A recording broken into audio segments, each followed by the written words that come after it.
네, 안녕하십니까. 한사대학교의 김학영입니다. 먼저 이런 자리를 마련해 주신 UAM 포럼 관계자 여러분께 감사드립니다. 제가 말씀드릴 부분은 한국형 도심항공 비행체로 지금 설계를 하고 있는, 이 옆에 전시도 지금 되고 있는데요.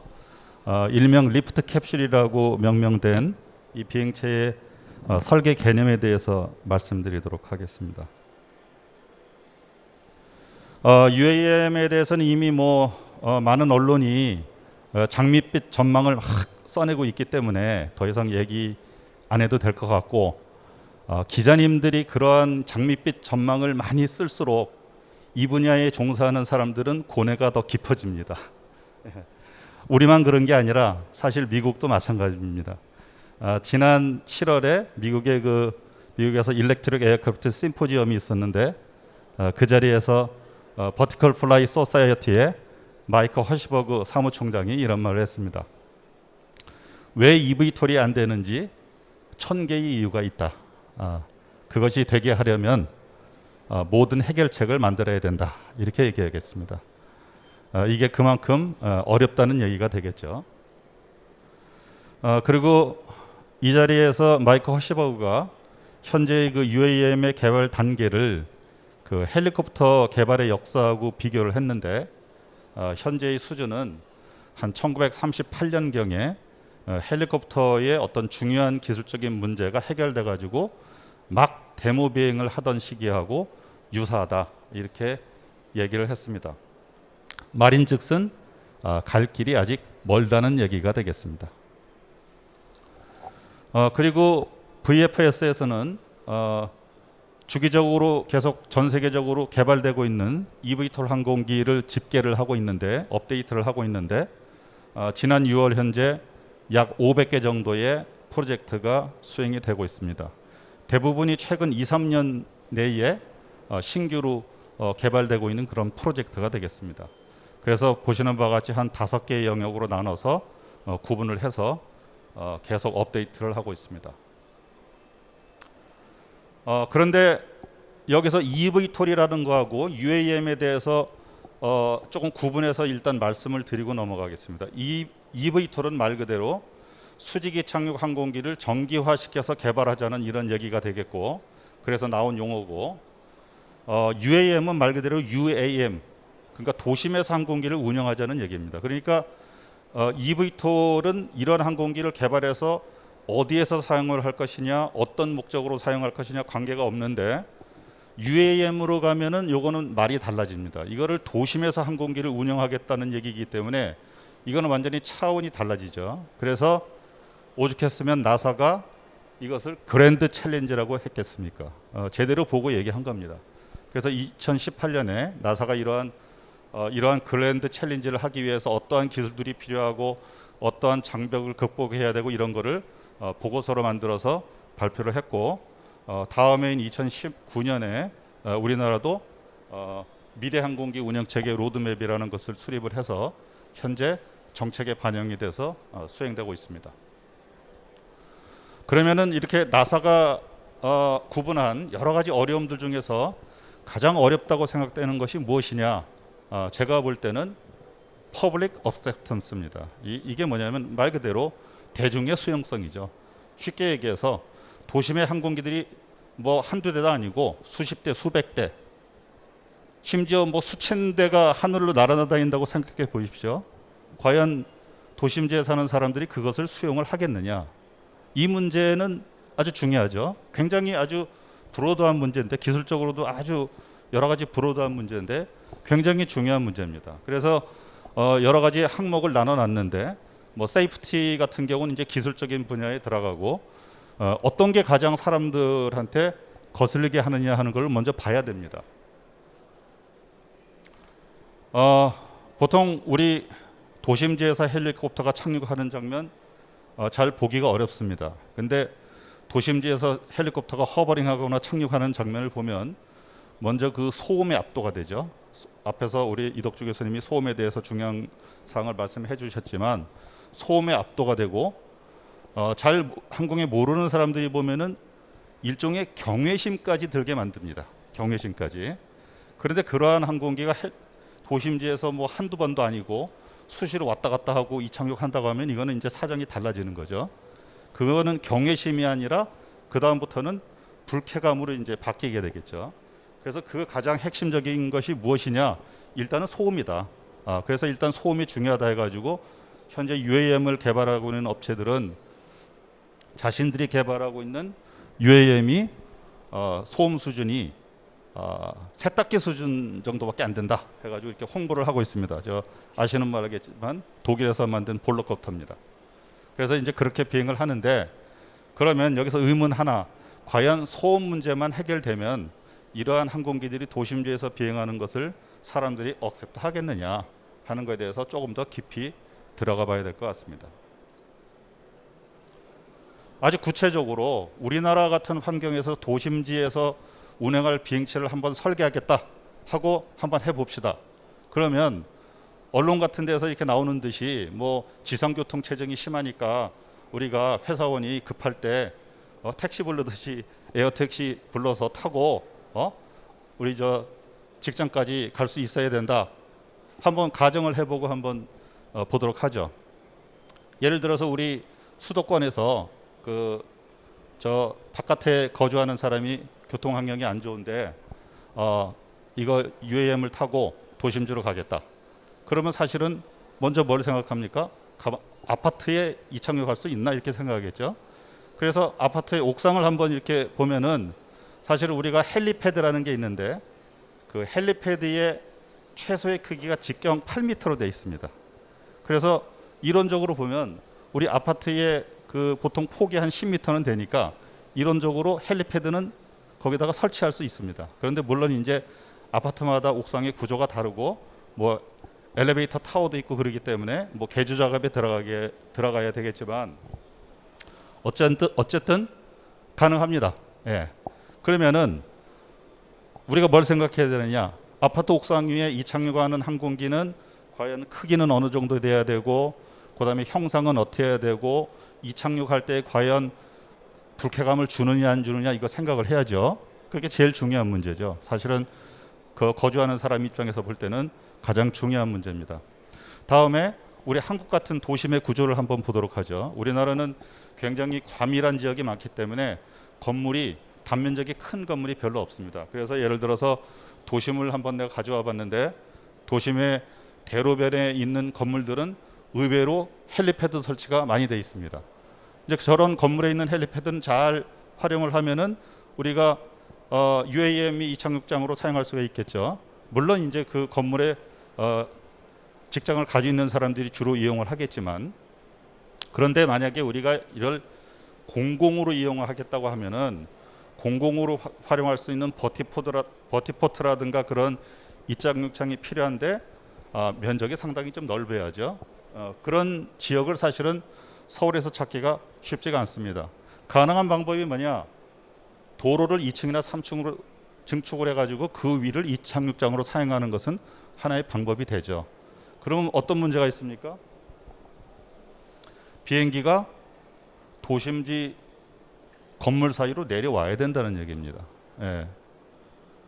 건물 사이로 비행기가 이렇게 내려오고 지상까지 가까이 비행할 수 있느냐 없느냐 하는 게 사실 도심항공에서 중요한 문제입니다. 제일 높은 건물 위에서만 이착륙해라 하면은 이거 활용성이 너무 떨어지기 때문에 UAM이라는 말을 붙이기가 좀 어렵겠죠.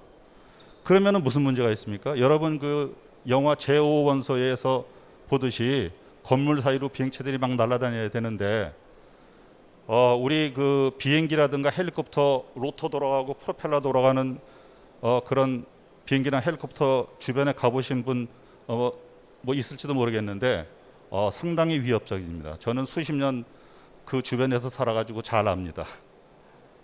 그런데 프로펠러 돌아가는 게 한두 개도 아니고 뭐 10개, 심지어 16개 이렇게 달린 것들이 아무리 소음이 작다 하더라도 이런 게 우리 머리 위로 날아다니는데 과연 그것을 사람들이 내가 어떻게 생각하겠느냐 이런 얘기죠. 그러니까 무슨 소리냐면 도심에서 비행을 하려면 칼날같이 돌아가는 프로펠러를 감춰야 된다는 얘기죠.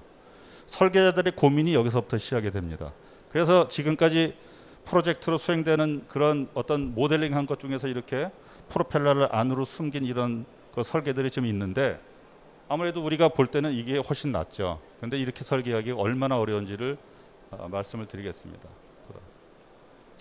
두 번째 문제가 뭐냐면은 도심에서 우리가 활용을 하려면 최소한 우리가 한국 같은 그러한 환경에서는 반경 50km 정도는 그래도 왔다 갔다 해줘야 됩니다. 그래서 서울에서 반경 50km 정도면은 인천공항까지 포함해서 우리 같은 경우에는 대부분 수도권이 포함이 되는데, 그러니까 무슨 소리냐면은 적어도 한 50km 이상은 비행을 할 수 있어야 된다는 이런 얘기가 되겠죠.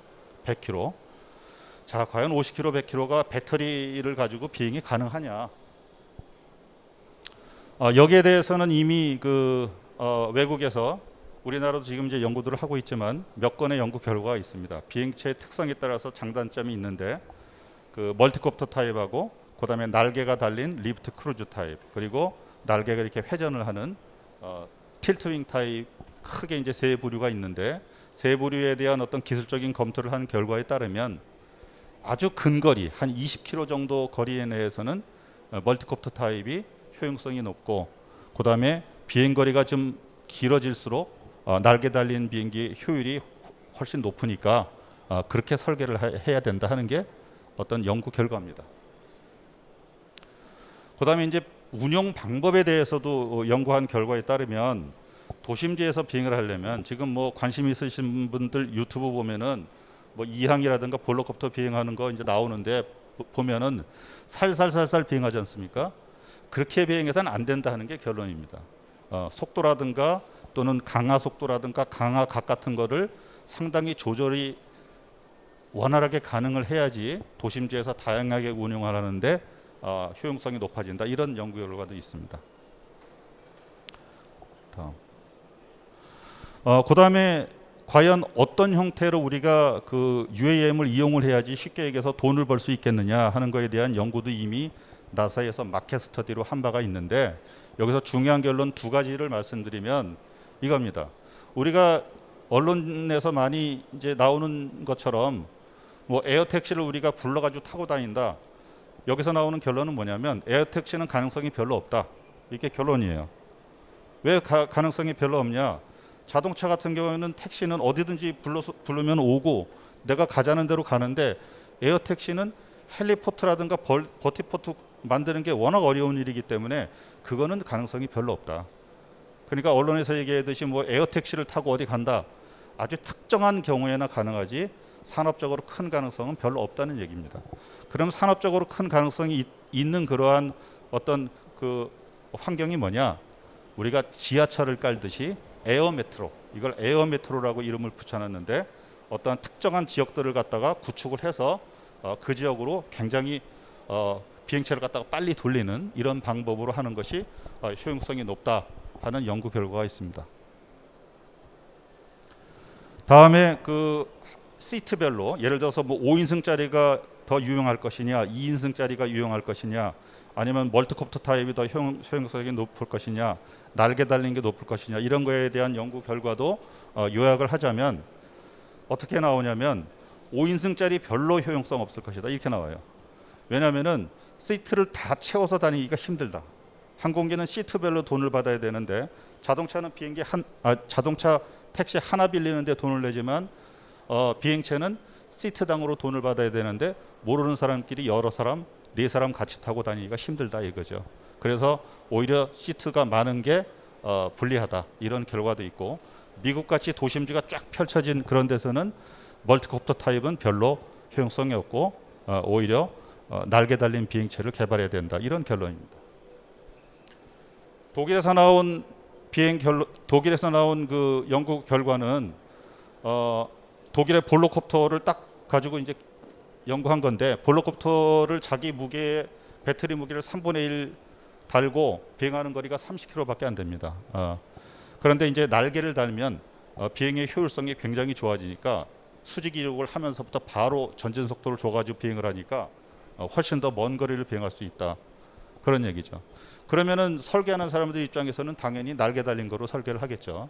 근데 날개 달린 거로 설계하는 게 왜 또 문제가 되는지를 한번 보겠습니다.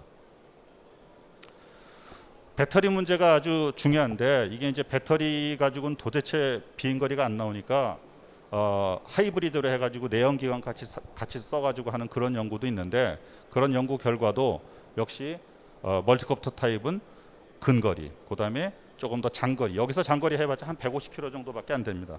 그러니까 장거리 정도 하면은 날개를 달아야 된다는 이런 결론입니다. 그다음에 이착륙 방식에 대해서 우리가 굉장히 좀 고려를 해야 되는데 이런 지금까지 나온 UAM들 이착륙하는 영상들 보면 살살살살 허버링하면서 이렇게 천천히 저속으로 이렇게 내려옵니다. 그다음에 또 하나 중요한 게 뭐냐면 지금 날개 달린 비행기가 날개 달린 놈이 더 효율이 좋다는 것은 확실하게 나오는데 단점이 있습니다. 단점이 뭐냐면 날개 달린 UAM은 이착륙할 때는 멀티콥터 제어를 해야 되고 앞에서 박주민 교수님이 제어 말씀도 하셨지만 이착륙할 때는 멀티콥터 제어를 해야 되고 그다음에 이제 속도를 쭉 내면서 비행기의 타면 제어로 바꿔야 됩니다. 즉 제어가 트랜지션이 돼야 된다는 얘기죠. 그래서 현재까지 나오는 그게 이제 아주 상당한 기술이긴 하지만 현재까지 그 구현돼서 나오는 거 보면 아주 조심스럽게 이렇게 이제 트랜지션을 해가지고 목적지에 내려서 이렇게 착륙하는 것을 볼 수 있습니다. 그렇게 이착륙을 하는 게 도심지에서 그렇게 이착륙을 하는 게 과연 효용성이 얼마나 있겠냐 하는 거 생각을 해야 됩니다. 만약에 건물 사이로 내려온다고 할 때 왜냐하면 트랜지션 할 때 속도를 확 붙이면서 그냥 쭉 직진으로 비행을 하니까 사실은 도심지에서 장애물을 피해서 이착륙한다고 하면은 굉장히 효용성이 없는 이착륙 방식이라는 얘기죠. 그래서 보는 사람도 아슬아슬하게 봅니다. 그런 거 맨날 우리 위에서 살살살살 날아다니는 거 본다고 하면 그거 느낌이 어떻겠습니까? 그래서 아주 경쾌하게 이착륙하는 그러한 방법을 생각해야 되는데 가장 경쾌하게 이착륙하는 방식이 보시면 알겠지만 항공모에서 항공기 착륙하는 게 아주 경쾌하게 착륙하는 방법입니다. 아예 그냥 걸어져 버리잖아요. 예. 그래서 우리가 도심지에서 이착륙하려면 오히려 살살살살 와서 착륙하는 것보다 경쾌하게 와서 착륙하는 방식을 생각해야 된다. 그다음에 강제로 걸어주는 방식도 생각해야 된다. 이런 얘기죠. 그다음에 만약에 에어메트로식으로 우리가 UAM을 이용을 하려면 아주 순서적으로 질서정연하게 와서 계속 착륙을 해줘야 됩니다. 마치 이렇게 스키장의 곤돌라처럼 순서적으로 쫙 와가지고 착착착 내려앉아줘야지 그래도 효용성이 높아지지. 다 비켜 하나 착륙한다 이렇게 해가지고 도대체 도심지에서 어떻게 운영을 하겠냐 이런 얘기죠.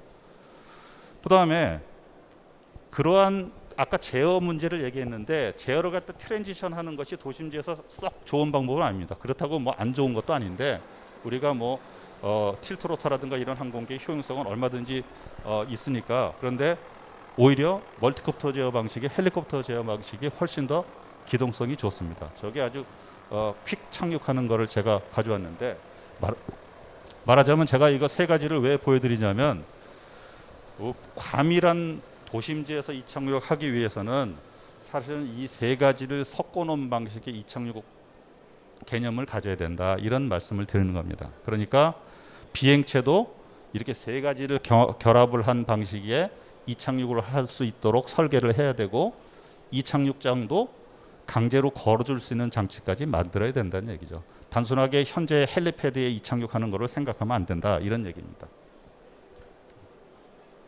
그런데 어려움이 있습니다. 아까 첫 번째로 도심지에서 이착륙하려면 프로펠러를 숨겨야 된다고 했는데 그러면은 덕티드 프로펠러라는 게 되는데 이미 덕티드 프로펠러라는 것에 대해서는 연구 결과가 많이 나와 있습니다. 덕티드 프로펠러를 가지고 90도 방향으로 비행을 하면 공기의 저항이 그야말로 어마어마합니다. 그래서 그 상태로 해서 뭐 그냥 멀티콥터 같은 경우도 기껏 해봤자 20-30km밖에 안 가는데 덕트를 저렇게 달고 해가지고 과연 어떻게 50km 이상을 비행할 수 있겠느냐. 날개를 달지 않으면 안 된다. 그러니까 날개 달린 틸트라든가 또는 리프트 크루즈 방식으로 설계하는 사람들의 주장이 그거죠. 그 도저히 답이 안 나온다 이런 얘기죠. 그런데 사실은 덕트도 장점이 있습니다. 지금 뭐 소음의 전문가이신 이덕주 교수님 말씀하셨지만 덕트가 소음을 감소시키는 효과도 있고 덕트가 추력을 증가시키는 효과도 있는데 단지 덕트를 가지고 90도로 비행을 할 때, 틸팅을 안 시키고 90도 방향으로 비행을 할 때 공기회장이 엄청나니까 결국은 문제 해결의 핵심은 뭐냐면은 저러한 덕트를 어떻게 잘 설계해 가지고 프로펠러를 숨기고 장점을 살릴 것이냐, 그리고 공기회장을 줄일 것이냐 하는 게 우리 설계의 아주 제일 고민스러운 부분이었습니다. 그래서 전체의 비행체의 항력해소 수준을 틸트로터 항공기의 수준으로 줄이고 그 대신에 어떤 고정익의 어떤 장점을 한번 이 덕트를 활용을 해서 한번 활용을 해보자 하는 설계가 우리 리프트 캡슐의 설계가 되겠습니다. 그래서 이렇게 덕트를 프로펠러에 숨긴 그러한 설계들이 많이 있는데 결론적으로 말씀드리자면 결론적으로 말씀드리자면 이 덕트 부분을 이걸 프로펠러를 숨겨가지고 이거를 이렇게 이건 벨의 넥서스인데 이걸 돌리지 않고 틸팅 시키면 이거 제어가 바뀌는 거니까 기동성이 떨어지니까 이거 바뀌지 않고 이걸 잘 설계를 해가지고 어떻게 공기역학적인 효율성을 높이는 설계를 해보자 하는 것이 설계의 아주 핵심적인 포인트였습니다. 그다음에 이제 무게 문제가 있으니까 모듈식 설계를 하자. 모듈식 설계가 이게 에어버스의 팝업인데 아주 참신한 아이디어라고 생각을 하고 있습니다. 모듈식 설계 좋은 설계입니다. 그래서 저희가 설계한 거는 이렇게 됐습니다. 일단 에어포일로 원형 날개를 만들고 가운데를 파냅니다. 가운데를 파내고 여기다가 프로펠러를 하는 거죠. 그러면 이게 날개도 아니고 도대체 이게 림도 아니고 뭐냐? 그러면 두 가지 다다. 그래서 이거를 림포일이라고 명명을 했습니다. 그래서 여기다 프로펠러를 달고 6개를 헥사 프로펠러로 구성을 하고 가운데에 중앙동체, 그다음에 짧은 날개를 달았습니다. 그러니까 리프트 크루즈면서 멀티콥터의 어떤 장점을 활용한 설계를 한 거죠. 이렇게 되니까 이착륙할 때는 멀티콥터 방식으로 이착륙을 하고 전적으로 100% 추력을 다 프로펠러에서 얻고 그 다음에 전진 비행을 하게 되면 이 고정면의 양력을 활용해서 고정이익의 어떤 장점을 끌어내는 방향으로 설계를 했습니다. 그래서 크기는 아예 헬리포트의 최소 크기 8m를 초과하지 않도록 이렇게 아예 8m짜리로 설계를 했고, 그렇게 되면은 뭐 계산을 해보면 대략적으로 뭐 감당할 수 있는 무게 수준이 나옵니다. 굳이 도심지에서 날아다니는데 앞으로는 오토노머스로 다 날아다닐 텐데 뭐 4인승, 5인승 조종사 필요 없습니다. 2인승 정도가 가장 적당하다 이거죠. 그래서 한 600km에서 한 800km 정도를 지금 설계 기준으로 잡고 있고, 리프트 쉐어링을 하는 개념인데 뭐 현재까지 계산한 결과에 따르면 한 시속 한 100km 정도면은 프로펠러하고 양력면에서 한 50%씩 양력을 리프트 쉐어링을 하고, 속도 한 150km 정도 되면 그러면은 고정 날개에서만 전적으로 리프트를 발생시켜서 비행을 하는 거로 현재까지 이렇게 계산이 되고 있고, 현재 지금 CFD를 계속 수행 중입니다. 왜냐하면은 형상이 이게 완전히 다르기 때문에 그 컨벤셔널한 그런 설계 기법 가지고 이거 계산하기가 좀 어렵기 때문에 현재 이제 CFD 계산을 하고 있고, 그와 동시에 현재 모델링을 한 건데 저 앞에 전시도 해놨는데 모델링을 한 기체를 가지고 축소 모델을 개발을 해서 현재 RC 버전으로 만들어서 지금 시험 비행을 하고 있습니다.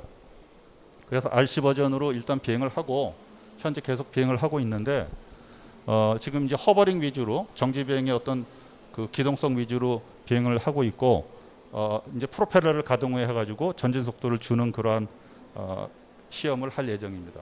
그리고 이 시험이 끝나면 제어 알고리즘을 짜 가지고 그것을 3분의 1 스케일기짜리를 지금 거의 만들어 놨는데 저기에 적용을 해서 아마 다음 달 정도 되면은 아마 저걸 가지고 3분의 1 스케일기로 데모 비행을 할 수 있으리라고 생각을 하고 있습니다. 그래서 뭐 데모 비행까지 원활하게 끝나고 우리가 동시에 이제 해석하는 걸 같이 진행하고 있는데 결과가 좋으면 뭐 차후에 실제기 제작으로도 제작 프로젝트도 나갈 수 있으리라고 생각을 하고 있습니다. 예. 예, 고맙습니다. 일단 박수로 한번 감사합니다. 예. 해주시고요. 이 개념 혹시 뭐 예. 저 질문 있으시면은 질문 예. 받겠습니다. 개념 설계라고 말씀하셨는데 개념이 많이 들어갔네요. 여러 가지 개념이 들어가고 또 RC까지 만드시고 질문 예. 예. 제가 가도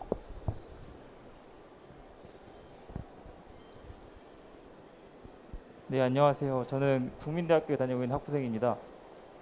질문이 하나 있는데 지금 개발 중이신 이번 UAM 같은 경우에 특정 속도에 다다랐을 때는 기체가 갖고 있는 양력만으로도 주행할 수 있게끔 설계를 하고 계시다고 하셨는데 그러면은 추진력을 얻는 방식은 어떤 식으로 얻게 되는 건지 좀 궁금합니다. 예. 요 앞에 요 앞에 기본적으로 요 앞으로 기본적으로 그 리프트하고 캡슐로 나뉘는데 캡슐에 보면은 프로펠러가 달려 있죠. 그래서 캡슐이 없을 때는 그 리프트만 이제 예를 들어서 페이로드가 필요 없을 때는 리프트만 돌아다니는데 뭐 굳이 저 에너지 소모를 갖다가 뭐 캡슐 사람도 안 타는데 할 필요 없으니까 저 위에 리프트만 갈 때는 5도 범위 내에서 기울여 가지고 뭐 보통 헬리콥터가 한 5도 정도 기울입니다. 그 정도 범위 내에서 비행을 하면은 고정면에서 포지티브 리프트가 발생하게 이렇게 설계를 했고, 그다음에 이제 속도를 많이 낼 때는 캡슐에 달린 프로펠러를 구동을 해서 속도를 증가시키고, 그러면 고속에서는 이 프로펠러는 제어로만 활용을 하는 그런 개념입니다. 네, 이해됐습니다. 예. 감사합니다. 고맙습니다. 예, 고맙습니다. 한 분 더 있으시면 질문 받겠습니다. 없으면 이걸로 마치고 마지막 연사 발표가 있겠습니다. 다 같이 박수 또 해주시면 감사하겠습니다.